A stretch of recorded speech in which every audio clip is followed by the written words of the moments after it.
Goeiemôre julle pragtige mense, hier is op die 1 April 2026. En nee, dit is nie April Fool's Day nie. Ons glo nie in daai gemors nie.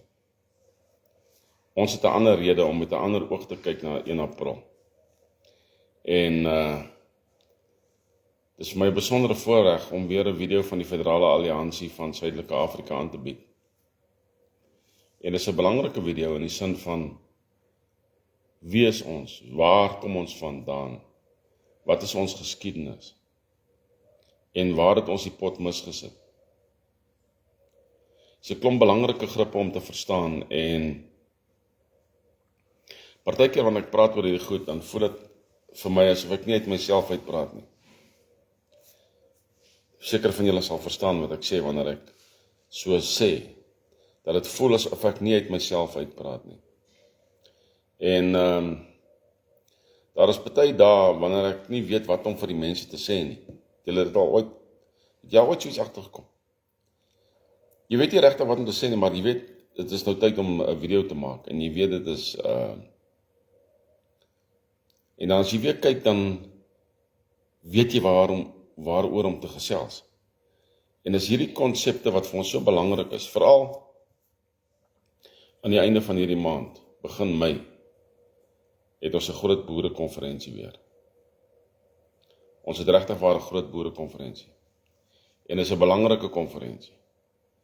Dis nie sommer so 'n hier-jy konferensie nie. So terwyl ek wag vir mense om op te kom, ek weet nie of daar iemand al opgekom het nie, want ek sien niks mannetjies hier bo nie en ek sien niks hier onder nie. Maar ek glo 1 of 2 sal opkom en dan sal ons weet of hier so mense is al dan nie. En hierdie ding sê hy soos normaal sê hy die hele tyd, jy weet, hy sê altyd slow connection. Dit is interessant wanneer jy 'n video maak op 'n groot mediablad, dan sê hy vir jou stadige konneksie. Jan, goeiemôre, daar sê hy. Nou weet ek, julle kom op hier onder. Hoe gaan dit daar in jou wêreld, Jan?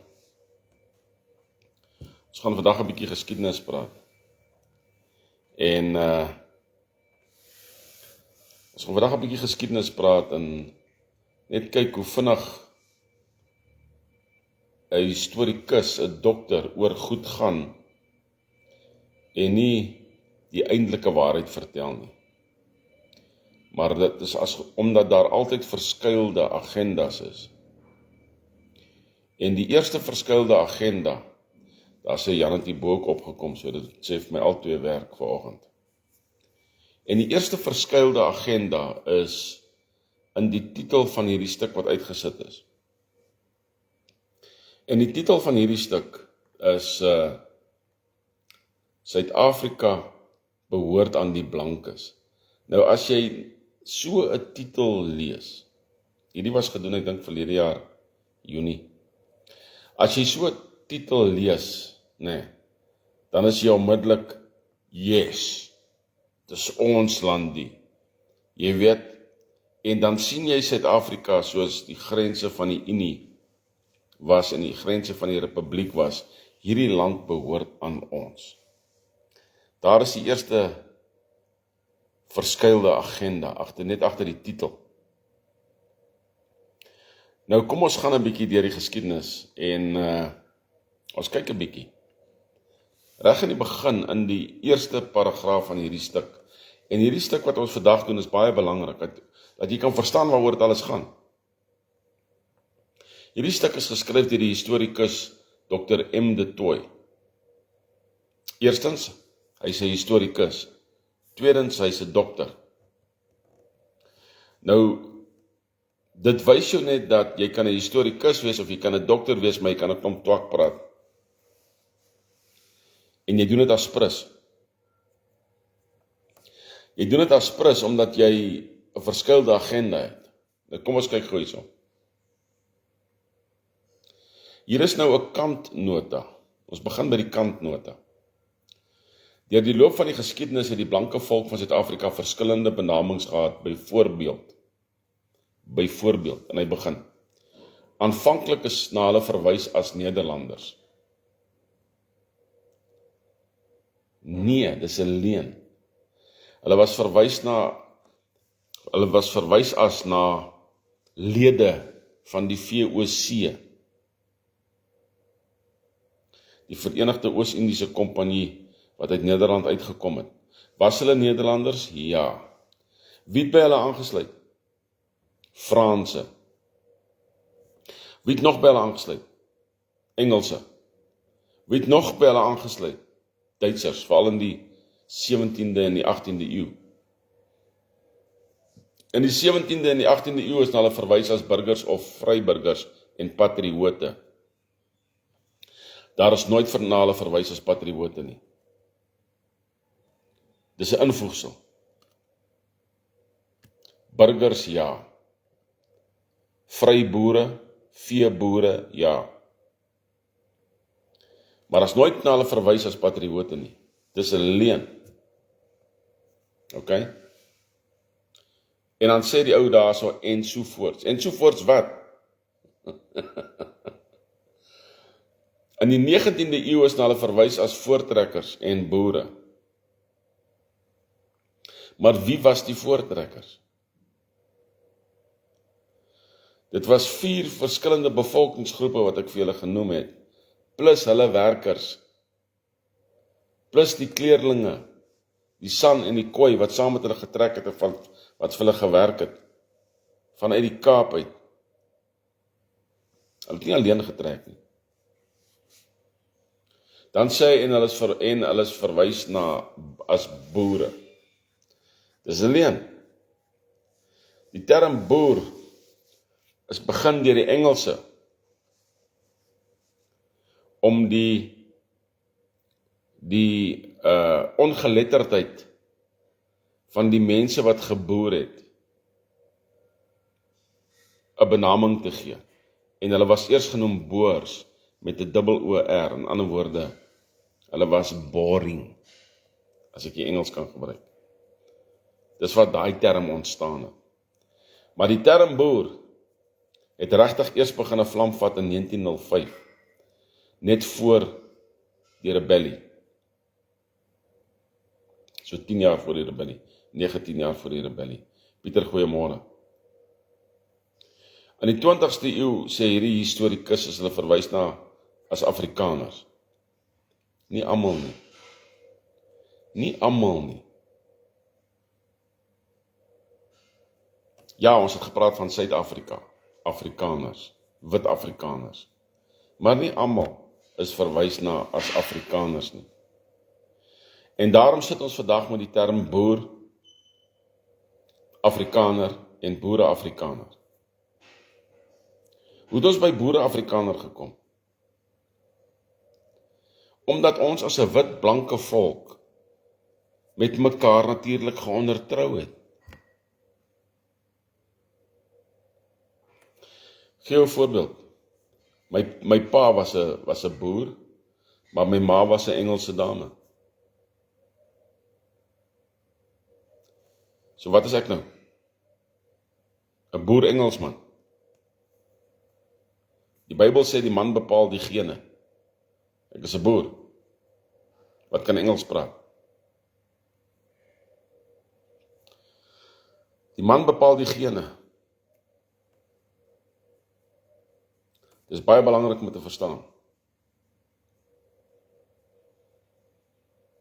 Goed. Nou skryf hy hierso. Tans is daar 'n sterk beweging om weer na hulle te verwys as boere. Daai beweging is nie so baie sterk nie. Dit is so klein klompie groepietjies wat net die term boer vasklou soos dinges aan 'n velkombers, aan 'n wolkombers. Maar ons verkies die term nou, tans, die oorspronklike term vryburger. Dis die oorspronklike term wat ons verkies. Nou goed.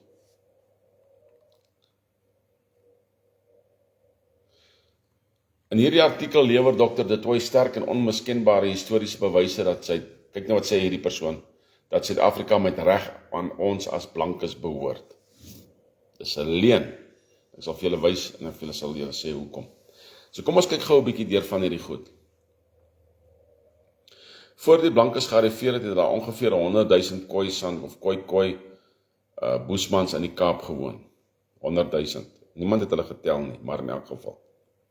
Die Nederlanders onder leiding van Jan van Riebeeck het in 1652 in die Kaap geland.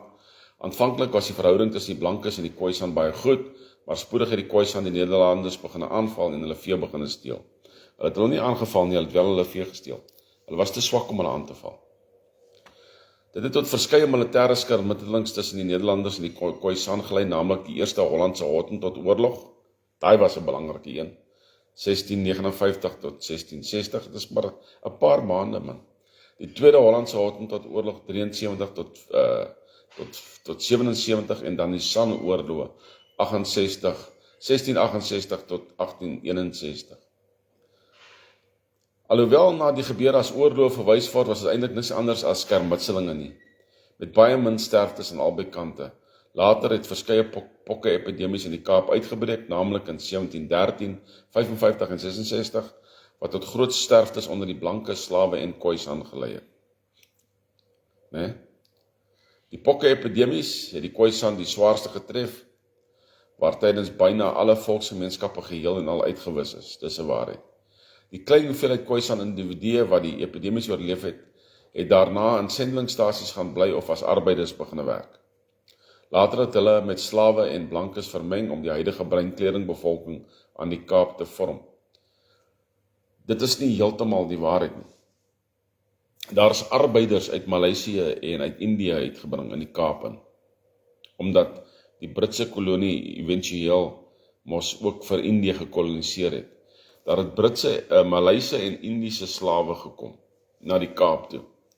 Hierdie Maleise en Indiese slawe het daai pad gebou daar om Houtbaai. Julle ken daai pad.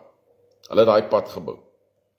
Hulle het saam met en dit is 'n bitterpil in die mond van die Afrikaner van vandag. Hulle, luister mooi, die Maleise en Indiese slawe, die Khoisan en die Nederlanders het die Hottentotte of die kleerlinge van die Kaap gevorm. Hulle vergeet daai stukkie in die geskiedenis, waar die Nederlanders wat saam met Van Riebeeck gekom het op die skepe gesê het, hulle soek vrouens. Hulle het nie vrouens nie, hulle is maande weg van daai tipe goed af. En toe het hulle vir hulle Khoisan vrouens gevat. Hulle vergeet daai stukkie in die geskiedenis. Is 'n belangrike deel van die geskiedenis.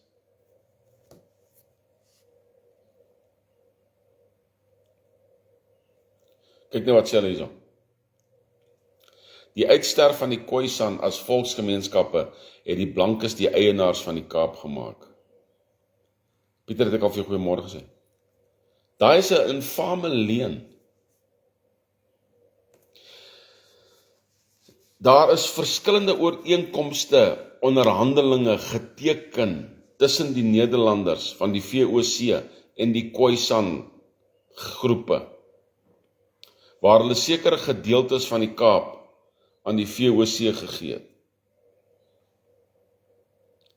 Verstaan julle hoe maklik kan ons geskiedenis verdraai om ons eie ideologie te pas? Nee? Met ander woorde, die blankes het die eienaars van die Kaap geword deur wat? Deur onderhandelinge, deur traktate en deur oorlog. Right, ons gaan nou 'n bietjie na die swart gedeeltes toe.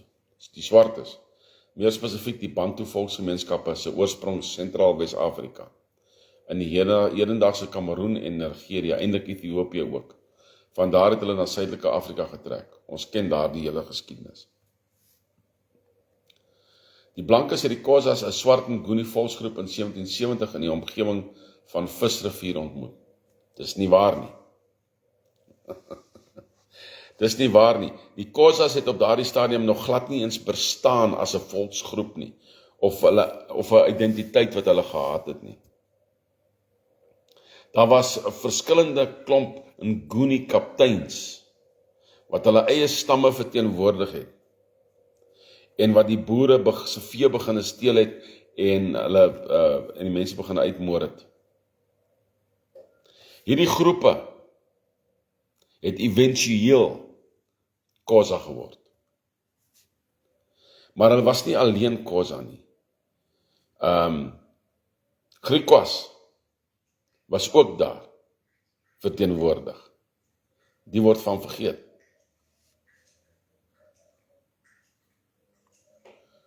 Nou, hulle maak 'n punt daarvan om te sê, dit wil sê meer as 120 jaar na die blankes se aankoms in die Kaap en 800 kilometers van die Kaapse skiereiland af. Die swartes kan dus glad nie aanspraak maak op enige Kaapse grondgebied suid en wes van die Visrivier nie. Dis waar.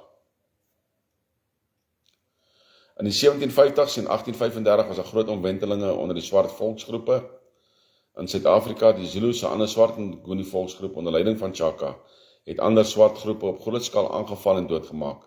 Die gebeure staan bekend as die Mafekani, 'n Nguni woord, of die Difekani, 'n Sotho-Tswana woord. Maar dis nie die hele geskiedenis nie.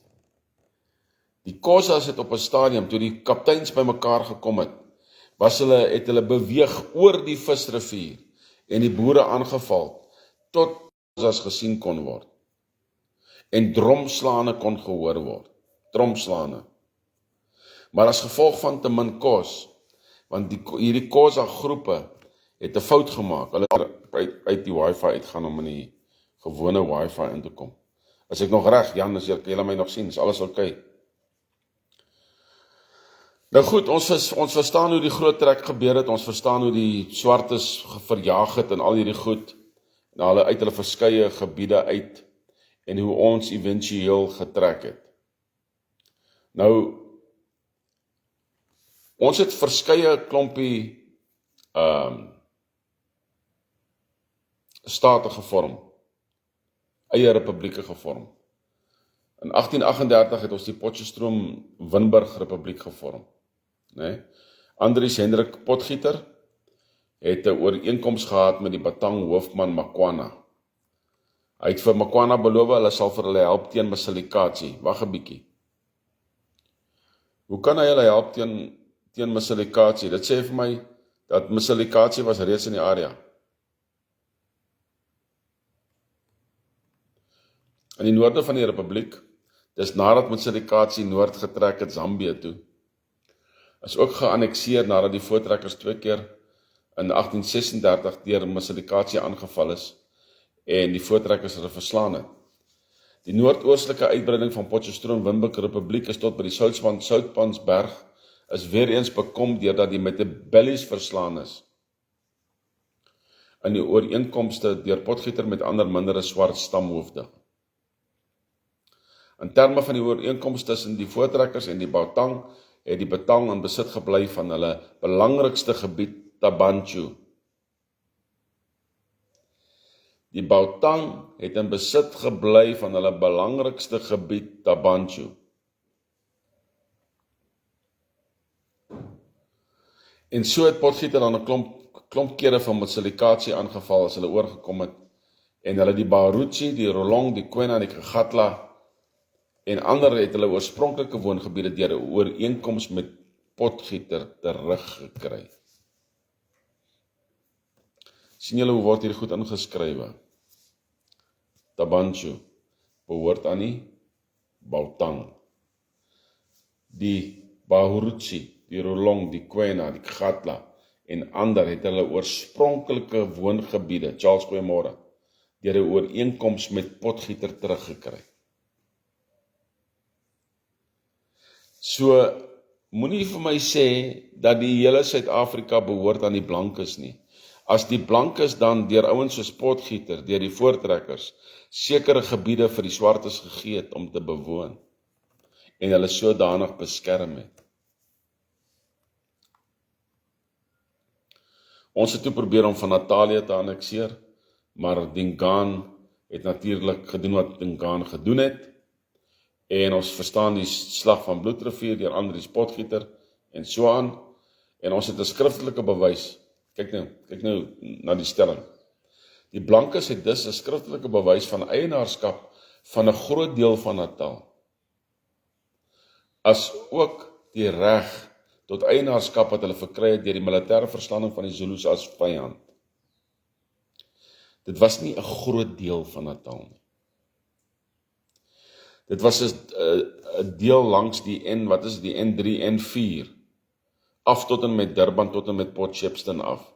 Dit was basies daai gebied gewees. Amper soos 'n grens tussen Khozaland en Zululand. Het ons daardie strook gekry. En dan was daar nog die Republiek van Vryheid, wat deur Van Rooyen verkry is, deur die verkoop van beeste aan Mpanda. Maar natuurlik het die Engelse gekom en daardie gebied geherannexeer en die boere het gevlug. Die volgende poging om 'n eie staat tot stand te bring staan bekend as die Republiek Oorigstad. Dit is in 1845 tot stand gebring tussen Potgieter en die Bapedi stamme of Sekwati.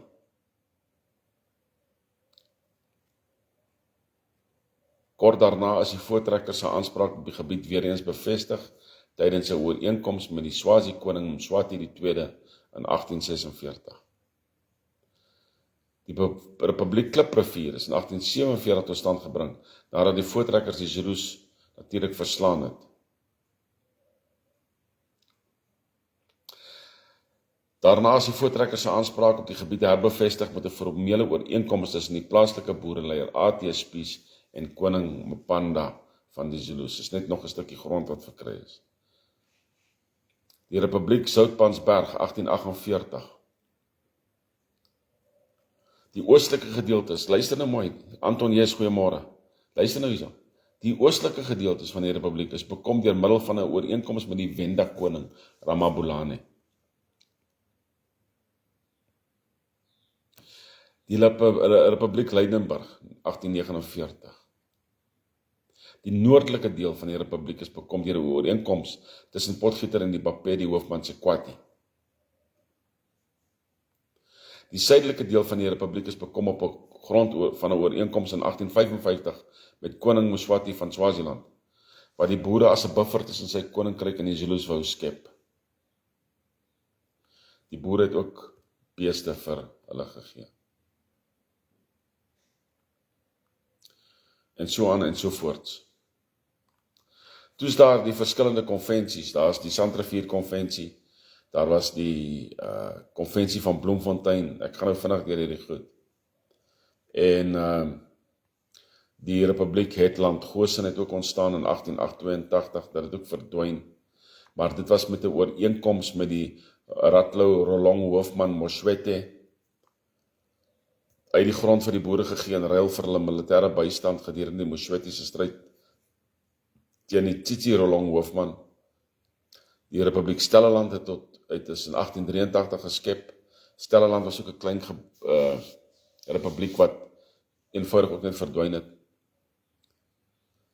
Die Republiek Vryheid, hier soos dit, ooreenkoms in 1884 tussen die boereleier kommandant Lucas Meyer en die Zulu koning Dini Zulu. Eintlik was dit ook daar die boer wat grond gekry het van Rooyen. En die noorde van Zululand, onthou ek, was duidelik aan die boere gegee gewees. Op 3 Oktober 1877 is die gebied deur die boere landbouers, Frans Marits en Joachim Ferreira, by die Swazi koning Mbandine gekoop. Daarna het hulle die grond verdeel. Die punt wat ek probeer maak is dat, en ek wil dit sommer hier so gou noem, ek wil dit gou hierdie ook noem. Die Suid-Afrikaanse grondassosiasie is deur beide blanke volksgroepe, die boere oftewel Afrikaners, sowel as die Engelse in Suid-Afrika erken.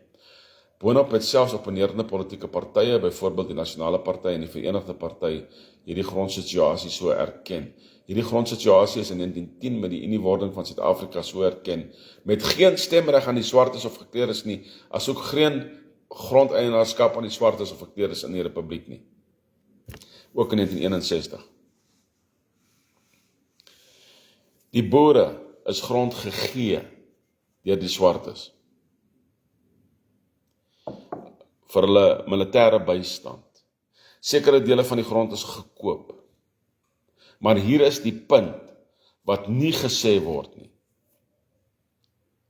Nie al die grond is aan die boere gegee nie. Nie al die grond is aan die boere verkoop nie. Maar die boere wil aanspraak maak op die hele Unie.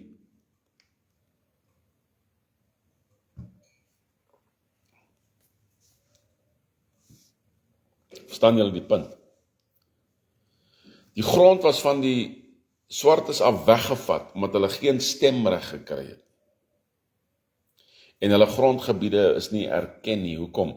Omdat die boere-Afrikaner volk wat ontstaan het, absoluut saam met die Engelse militaristies te sterk was vir enige boere, 'n swart groep, om sy grondgebied te beveilig. En dit is waar ons nou vandag is. Ons is by 'n plek waar ons geen grond het nie. Ons kan aanspraak maak op geen grond nie, as gevolg van wat? Stemmery.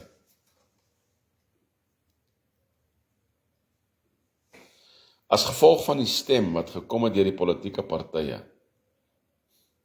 Hulle het gedink dit is so 'n groot nice idee om mag te behou en die swartes nie te erken in hulle eie grondgebiede nie. Dat ons sit in 2026 met 'n korrupte regering bo ons en geen grond nie. So watter grond wil die boere nou terugvat?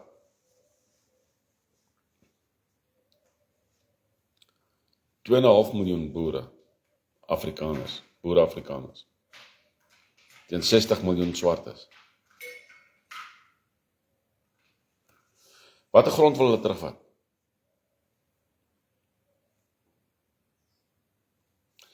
Wanneer ons al hierdie gebiede op 'n kaart gaan inteken, dan sal julle sien dat ons grondgebiede lyk soos 'n tuisland. Een van die tuislande wat verwoerd geskep het. Ons het 'n stukkie hier, en 'n stukkie hier, en 'n stukkie daar, en 'n stukkie in die noorde, en 'n stukkie in KwaZulu-Natal, en 'n stukkie hier, en nog 'n stukkie daar. En van hierdie sogenaamde republieke wat ontstaan het verdwyn met uniewording en met republiekwording. Dit het verdwyn. Kan julle nou sien hoekom dit belangrik is? Nou, hierdie swartes het grondgebied verloor op 2 maniere, eintlik 3 maniere. Ja, as ek mooi dink, 4 maniere. Hulle het grondgebied verloor deur oorlog teen mekaar. Het hulle grondgebied verloor.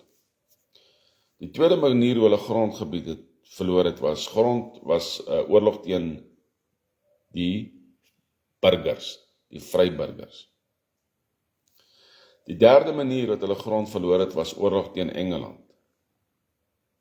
Veral Khoisaland. Die vierde manier hoe hulle grond verloor het was deur verkiesing, stemreg.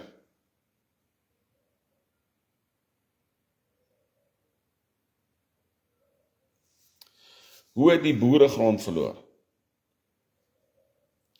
Ons het al daai grond verloor wat ons gehad het, deur die oorlog teen Engeland.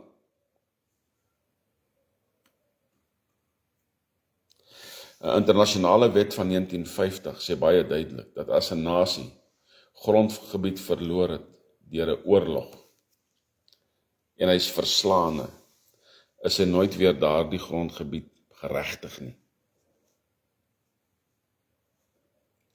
Hulle het natuurlik daardie reël ingebring, as gevolg van die feit dat Amerika die Indiane daar so verslaan en vertrap het, en hulle grond so versteel het. Dit is die Engelse, die Ire, die Skotte en die Wallises, wat oorgekom het Amerika toe, en vir Amerika oorrompel het met hulle wapens. Maar dit was ook nie duur gekoop nie, dit was baie duur gekoop. Baie mense het hulle lewens verloor, aan albei kante van die draad.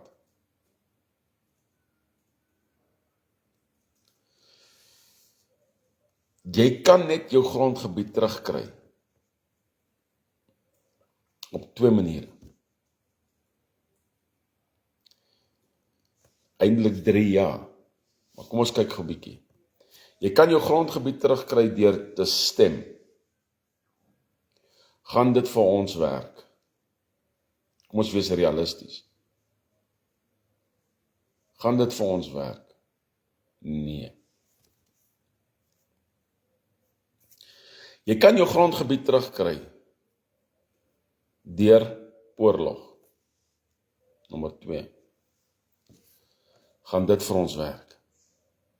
Realisties? Nee.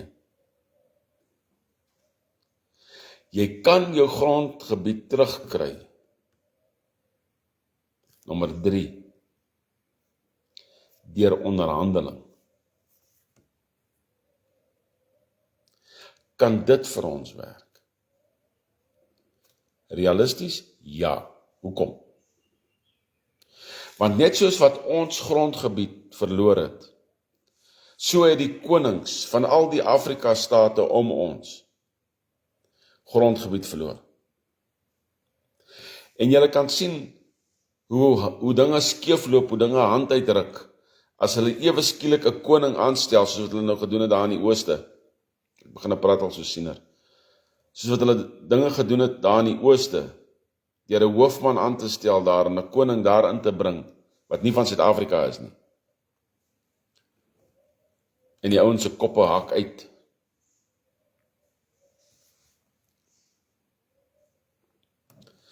Dit is die enigste realistiese uitweg vir ons as 'n nasie, as 'n boervolk, as boere, as boer-Afrikaners. Ons moet gaan kyk na wat was ons oorspronklike grondgebied, dit wat geonderhandel was. Ons moet gaan kyk na wat was hulle oorspronklike grondgebied. En jy begin weer by die begin, voordat die Engelse kom inmeng het. En jy kry 'n ordentlike middeweg tussen al die groeperings. En jy vorm verdrae, handelsverdrae, punt nommer 1, handelsverdrae. En punt nommer 2, militêre verdrae. En jy sit almal onder een sambreel vir toesighouding. 'n Federale staat. En ek sê semi-federaal, want daar's nie gouverneurs nie, daar's konings betrokke. Net in 2 gebiede van Suid-Afrika is daar nie konings betrokke nie. En dit is in Kaapland en in die Boere-Republiek. 'n boerestaat wat weer hervorm moet word. Dis die enigste manier. Daar's nie ander maniere nie. Daar's nie ander uitweg nie. Ek hoop hierdie goed begin vir julle sin maak, waar ons nou staan. Ons het die Afrikaner akkoorde wat vir ons 'n riglyn gee van watter gebiede ons in was en watter gebiede die Afrika volke mee saamgestem het, dat ons boere as 'n minderheid kan kry. So ons het die verskillende republieke wat gevorm was, en ons het die Afrikaner akkoorde. Dis is ons beginpunt. Dis ons beginpunt. So nou moet ons vir die konings van Afrika laat verstaan, dat hulle het ook 'n beginpunt. Wat was hulle beginpunt? Ons praat daaroor, ons trek 'n kaart op, ons kom tot 'n vergelyke, en ons vorm alliansie, waar die een die ander se rug beskerm. En ons weet natuurlik, die grootste beskermer sal wees die boervolk. Want ons kan. Dis die enigste manier. So ek hoop julle het 'n bietjie klompie insig gekry deur hierdie klomp video's wat ons nou hierdie afgelope tyd gemaak het van hoe die regstellende aksie gaan plaasvind en wat die meganismes van die regstellende aksie en hoe dit later kan lyk. Daar's nog baie goed wat gedoen moet word wat vir ons moet sê hoe dit later gaan lyk. Soos byvoorbeeld, wanneer die regstellende aksie plaasvind, moet die internet beskerm word. Die effektebeurs moet beskerm word. As 'n klompie sulke dingetjies wat na gekyk moet word, voordat jy die groen knoppie kan druk.